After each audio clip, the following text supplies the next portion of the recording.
Hello प्यारे बच्चों, कैसे हैं आप सभी।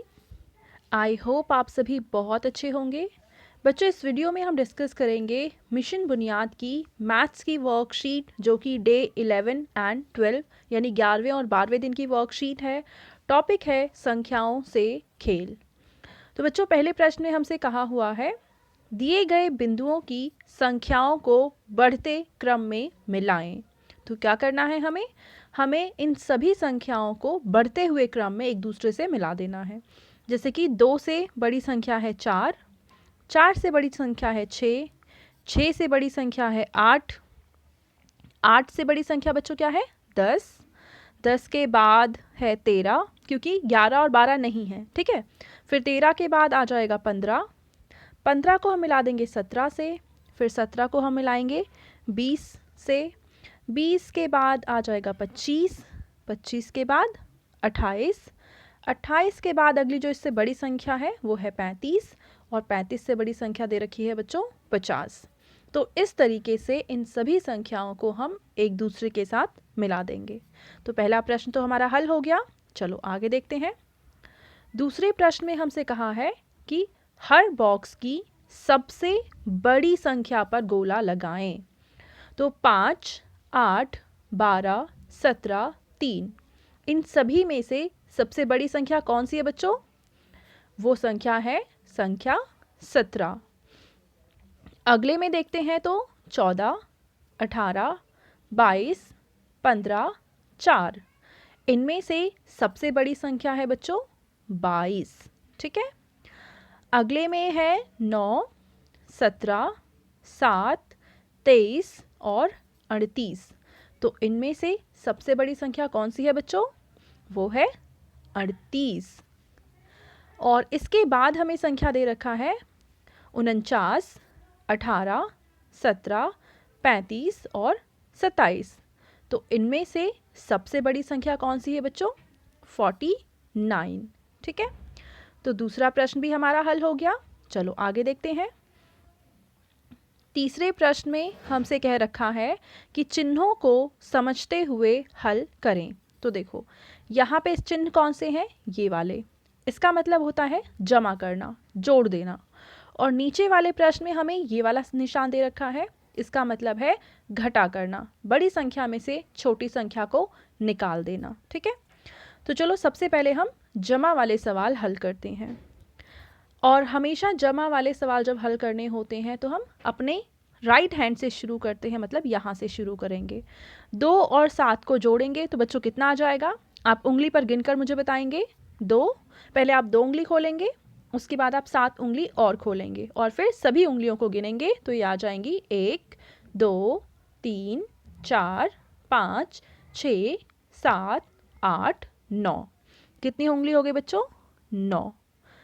अब इसके बाद आपको क्या करना है? पहले 3 उंगली खोलनी है, फिर 1 उंगली खोलनी है और जब इनको इकट्ठा गिनोगे तो ये आ जाएंगी 4, यानी आंसर आ गया 49। अगली संख्या को जोड़ने के लिए पहले हम 3 उंगली खोलेंगे और फिर 6 उंगली खोलेंगे और इनका जोड़ आ जाएगा बच्चों 9।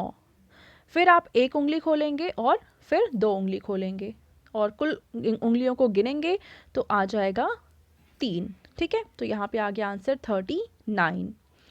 अगले प्रश्न में हम देखें तो यहाँ हमें दे रखा है 8 और यहाँ दे रखा है 9। तो 8 में से 9 तो हम घटा ही नहीं सकते हैं क्योंकि 8 तो छोटी संख्या है और 9 बड़ी संख्या है। तो हम पहले हासिल लेंगे, ठीक है। हासिल लेने की वजह से ये तो एक कम हो जाएगा, यानी 4 था तो अब ये 3 हो जाएगा और ये 8 था तो अब ये कितना हो जाएगा बच्चों? ये हो जाएगा 18, ठीक है। क्योंकि अगर हम 1 हासिल लेते हैं तो 8 के आगे वो 1 लग जाएगा तो ये बन जाएगा 18। 18 में से जब हम 9 घटाएंगे तो आप पहले 18 लाइन खींचेंगे और उसमें से 9 लाइन को काट देंगे तो अब जो लाइन बची हैं वो आ जाएंगी 9। अब यहाँ है 3 और 3 में से अगर हम 3 घटाते हैं तो उत्तर आ जाएगा 0, यानी कुल आंसर यहाँ पे टोटल आंसर आ गया 9, यानी कि 9। सेम यहाँ पे देखो 7 है और इसके नीचे 8 है तो आप 7 में से 8 को नहीं घटा सकते हैं तो आप यहाँ से हासिल लेंगे। अब ये 4 तो बच जाएगा 3 और 7 की जगह आ जाएगा 17, ठीक है। अब 17 में से जब 8 घटाएंगे तो आंसर आ जाएगा 9, और 3 में से 3 घटाएंगे तो उत्तर आ जाएगा 0। यानी क्या आंसर आया बच्चों इस क्वेश्चन का? 9। ठीक है। चौथे प्रश्न में हमें कह रखा है कि चिन्हों को समझते हुए हल करें। तो देखो पहले वाले सवाल में क्या निशान दे रखा है? ऐसा। इसका मतलब होता है गुणा, और ये वाली जो संख्या है इसका मतलब है भाग करना। ठीक है, तो पहले हमें क्या करना है? पहले हमें गुणा करना है और फिर हम करेंगे भाग। अब यहाँ 4 और 5 को गुणा करना है, तो या तो आप 4 का पहाड़ा 5 बार पढ़ेंगे या फिर आप 5 का पहाड़ा 4 बार पढ़ेंगे। तो जो आपको आसान लगता है उस तरीके से करेंगे। ठीक है, तो चलो हम 5 का पहाड़ा 4 बार पढ़ लेते हैं। 5 एकम 5, 5 दूनी 10, 5 तिया 15 और 5 चौक आ जाएगा 20। ठीक है, अब अगले प्रश्न में दे रखा है 9 को 3 से गुणा करना है। तो या तो आप 9 का पहाड़ा 3 बार पढ़िए या फिर 3 का पहाड़ा 9 बार पढ़िए।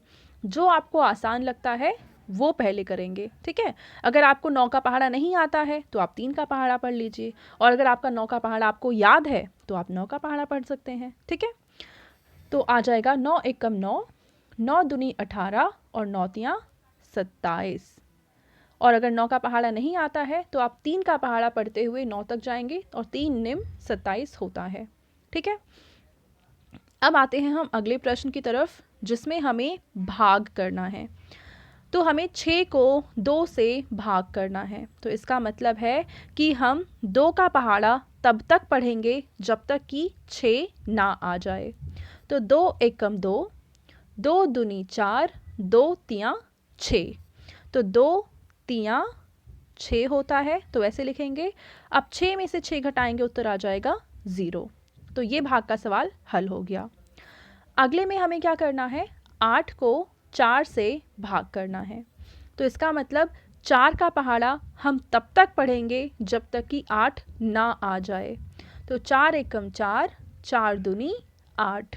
तो 4 दूनी होता है बच्चों 8। अब 8 में से 8 घटाएंगे, उत्तर आ जाएगा 0। ठीक है, तो इस तरीके से चौथा सवाल भी हमारा हल हो गया। ठीक है, अब आगे हम देखते हैं। 5वें प्रश्न में हमसे कहा है कि मेरे पास 6 रुपए थे, 3 रुपए पापा ने और दे दिए। तो बताएं अब मेरे पास कितने रुपए हैं? तो बच्चों 6 रुपए तो मेरे पास पहले से थे, 3 रुपए पापा ने मुझे और दे दिए। तो अब बताओ इसमें हम क्या करेंगे? जमा करेंगे या घटा करेंगे? तो बच्चों यहाँ पे हम जमा करेंगे, क्योंकि 6 रुपए पहले से ही थे, 3 रुपए हमें और मिल गए हैं। तो 6 को जब 3 से जोड़ेंगे तो उत्तर आ जाएगा 9। ठीक है, छठे प्रश्न में हमसे कह रखा है कि राधा ने दुकानदार से 3 पेन खरीदे। यदि एक पेन की कीमत 2 रुपए है तो बताएं कि राधा दुकानदार को कितने रुपए देगी। तो बच्चों एक पेन की जो कीमत है वो बता रखा है 2 रुपए, और यहाँ पे कितने पेन खरीदने हैं? 3 पेन खरीदने हैं। तो अगर एक पेन 2 रुपए का है तो 3 पेन कितने के आ जाएंगे? 3 को 2 से गुणा कर देंगे तो उत्तर आ जाएगा 6 रुपए। ठीक है, अब हम हल करते हैं 7वां प्रश्न जिसमें हमसे कहा है कि एक टोकरी में 8 केले थे, उसमें से 5 केले बेच दिए। तो टोकरी में अब कितने केले बच गए? तो बच्चों देखो, हम एक टोकरी में 8 केले ले लेते हैं, इसमें से 5 केले हम बेच चुके हैं, यानी अब टोकरी में केले कम हो जाएंगे। कम हो जाएंगे मतलब हमें घटा करना है, और 8 में से अगर आप 5 घटाते हैं तो उत्तर बचेगा 3। ठीक है, अब हम देखते हैं 8वां प्रश्न। 6 मीटर रस्सी को 2 बराबर टुकड़ों में बांटना है। तो बच्चों हमेशा ये ध्यान रखना, जब बराबर बराबर हिस्सों में बांटना होता है तब भाग करते हैं। ठीक है, तो हमसे पूछा है कि प्रत्येक टुकड़ा कितने मीटर का होगा। तो हमें यहाँ पे क्या करना है? 2 हिस्सों में बांटना है, तो 2 को बाहर लिखेंगे, और किस चीज़ को बांटना है? 6 मीटर की रस्सी को बांटना है, तो 6 अंदर लिखेंगे और अब भाग करना शुरू करेंगे। 2 का पहाड़ा हम तब तक पढ़ेंगे जब तक कि 6 ना आ जाए। तो 2 एकम होता है 2, 2 दूनी होता है 4 और 2 तियां होता है 6। तो हमें 6 चाहिए था, आ गया। तो 2 को हमने 3 बार पढ़ा है तो 3 यहाँ लिखेंगे और 6 को नीचे लिखेंगे, ठीक है। और अब घटा देंगे, 0 आ जाएगा। इसका मतलब है कि हर एक टुकड़ा कितने मीटर का हो जाएगा, तो आप लिखेंगे आंसर, इसी के नीचे लिखेंगे 3 मीटर, ठीक है। और ये आ जाएगा 8वें प्रश्न का उत्तर। तो बच्चों ये थी आज की हमारी मैथ्स की मिशन बुनियाद की वर्कशीट एंड आई होप आप सभी को ये वर्कशीट बहुत अच्छे से समझ में आई होगी। और बच्चों अगर आपको वीडियो पसंद आई है तो इसको ज़रूर लाइक करें, अपने फ्रेंड्स के साथ भी शेयर करें और इस चैनल को सब्सक्राइब करें। Thank you.